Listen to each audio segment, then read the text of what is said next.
Nah, sahabat YouTube, inilah salah satu yang namanya cara untuk mendeteksi kebocoran pada evaporator di bagian indoornya ya, terutama evaporator dalam. Suhu tertinggi adalah 200 PSI ya dari tekanan kompresor. Nah, didorong dimasukkan kemari. Setelah itu disinilah salah satu yang namanya titik-titik letak kebocorannya. Nah, sahabat YouTube, lihat nggak? Sahabat YouTube, inilah salah satu yang namanya terdeteksi ya antara kebocoran. Nah, sekasat mata ini freon bisa habis karena memang gara-gara ini sahabat YouTube ya. Nih tuh ini ada 3 titik lagi ya letak kebocorannya. Jadi kita elas lagi dan kita rapikan lagi. Oke, mantap. Nah, sahabat YouTube, inilah salah satu yang namanya pengelasan evaporator yang bocor ya.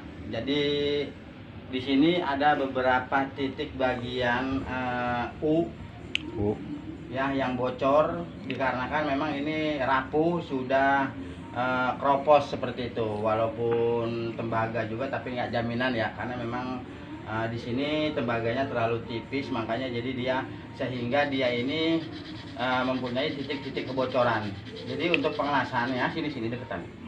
Nah, ini di sini ada satu titik kebocoran. Di sini ada satu titik kebocoran. Sebelum kita las, kita bersihkan dulu ya, biar lebih nempel lagi si kawat las atau cairan yang kita mau las. Nah, salah satu yang namanya pengelasan evaporator seperti ini ya sahabat YouTube. Kita bersihin dulu. Di sini ada 5 titik kebocoran ya sahabat YouTube. Jadi kita nggak langsung fokus di titik, jadi lebih baik kita besarin, jadi agar si rembesannya itu nggak melebar kemana-mana. Nah, seperti ini.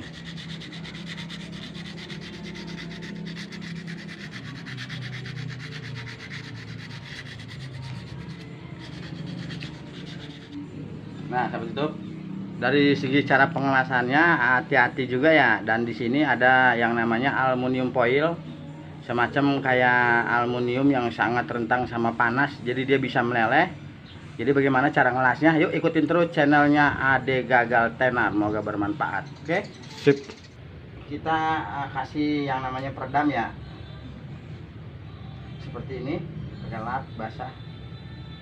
Mudah-mudahan nggak terjadi apa-apa.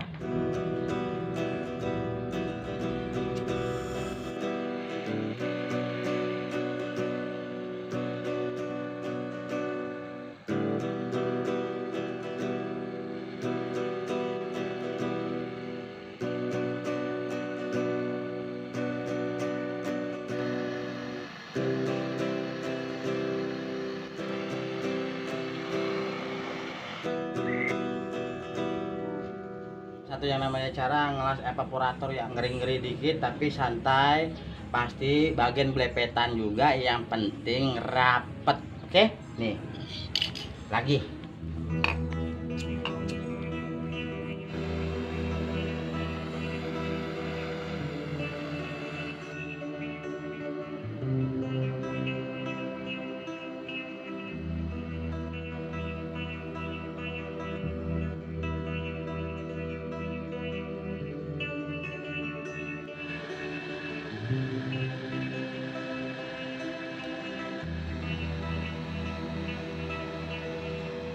Nah guys, inilah salah satu yang namanya pengelasan evaporator ya. Nah, tanpa cacat, tanpa luka, dan kita langsung larikan ke bagian pengetesan.